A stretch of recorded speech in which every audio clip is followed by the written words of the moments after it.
Incoming transmission. Picture this. A recording studio somewhere far, far away.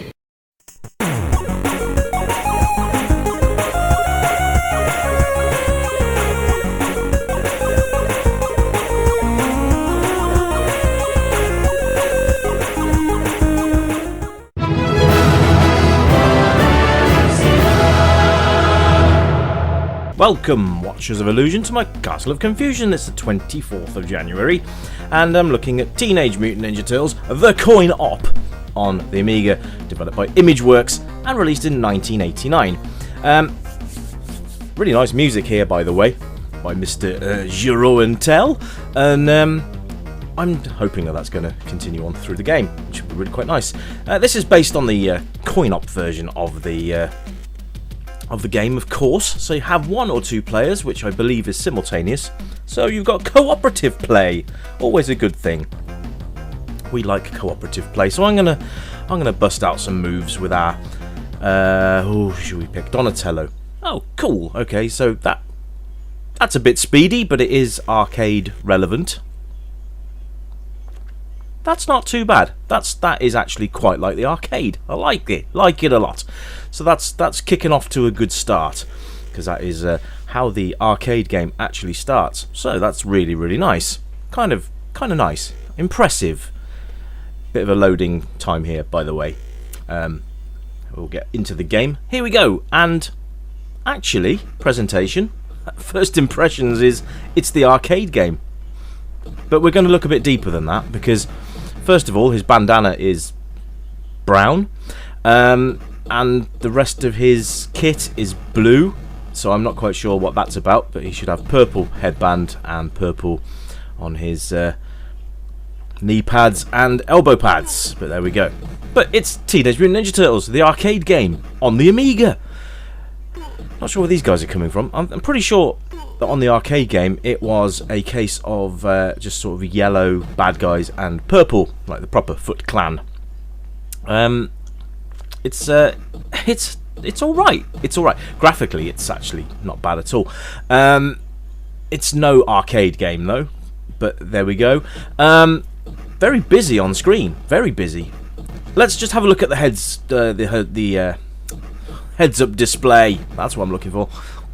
So at the top left, you'll see that there's my score, my power bar, and how many lives I've got left. In the middle, see how many credits are left. I have 3 credits, and there's the 2-player option in the top right-hand corner. And you can pick any turtle you want, by the way.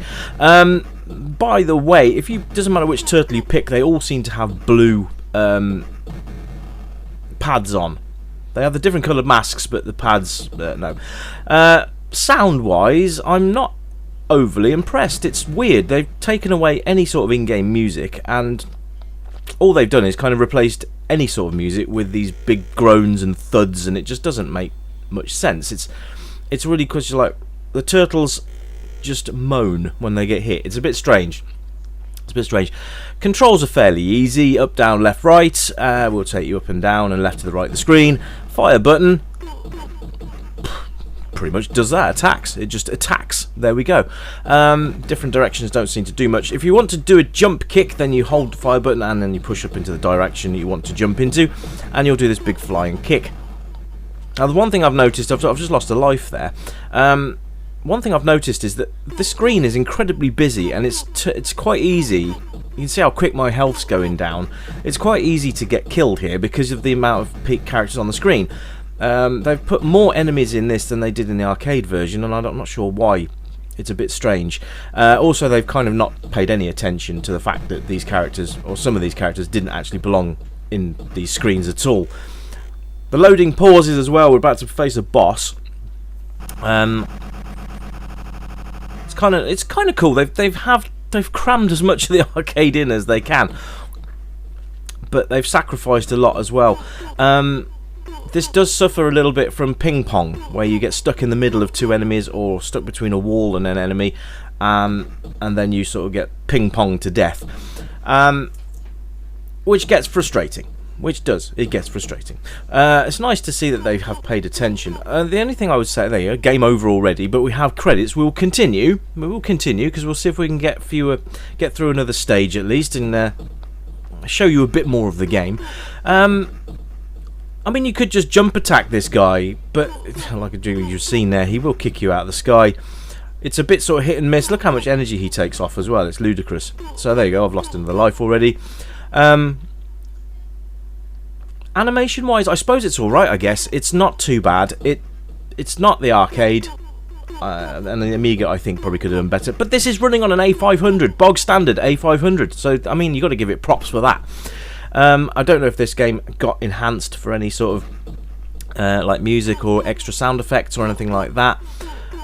With more memory, I don't know. Does anyone else know? Did anyone play this on a 1200 maybe, or I don't know if it was actually compatible with a 1200? But let's crack on, because this is it's an interesting game, to say the least. It's probably the best you were ever going to get. I remember when Turtles was first released. I mean, these loading screens are nice.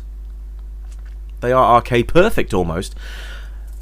That's, I don't think, is actually the text that comes up on scene 2, but never mind. Playability is alright. You know, it's a bit sort of busy, and there's too much going on screen at once. The bad guys kind of explode. There's not a lot to really speak of in the terms of that, but it's you know, it is what it is. It's a conversion, and someone didn't. The way I can sort of summarise this is that somebody's played Teenage Mutant Ninja Turtles, the arcade game, once, tried to memorise everything, and then stick it in a game. That's kind of the best way you can sort of describe that. I'm not sure why that parking meter just hurt me when I launched it across the screen, but never mind.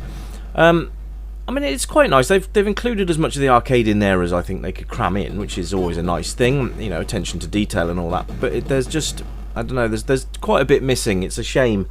The Amiga could do so much more than this. Even the 500 was a very capable machine. But again, pay attention to the health bars. They're just absolutely creaming me, which is...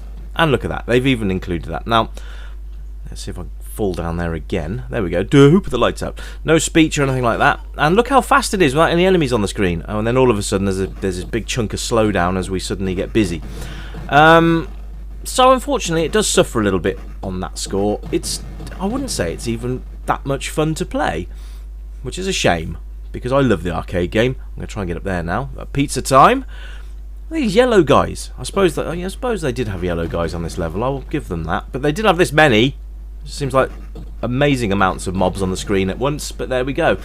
The replay factor is, of course, there if you've got a friend to play with, and that would probably increase the longevity of the game for me, is if you could have a friend around to take the mick out of the game with you.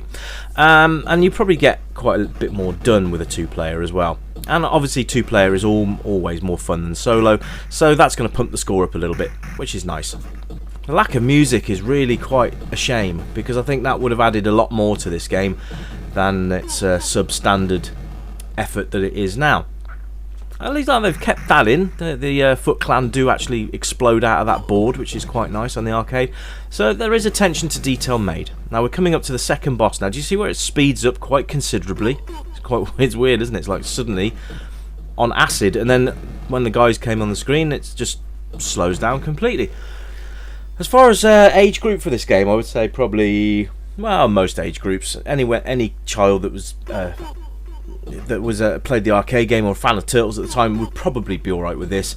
It just gets a bit frustrating at times. You can see this boss is actually a lot easier than the first boss. So this Bebop now we're facing. You can just coax him up and down the screen, and then you can belt him one.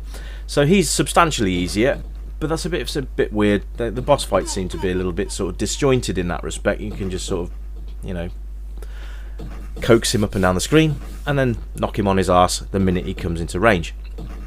Certainly not how the arcade version worked, but never mind. Nice big sprites, like that. And they are identifiable as the arcade sprites. So there is pluses to the game. It's just that the gameplay is a bit naff, which is what's going to let this down ultimately.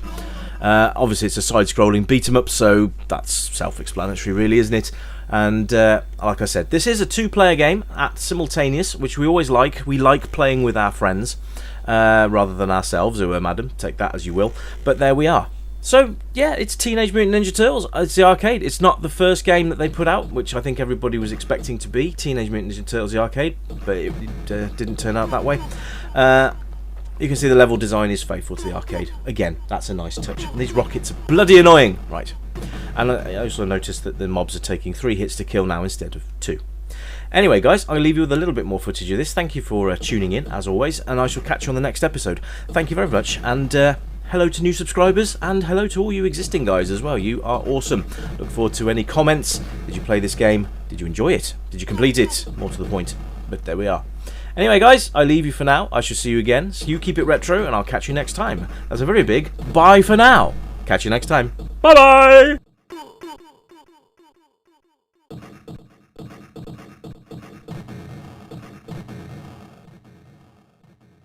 Boop, boop.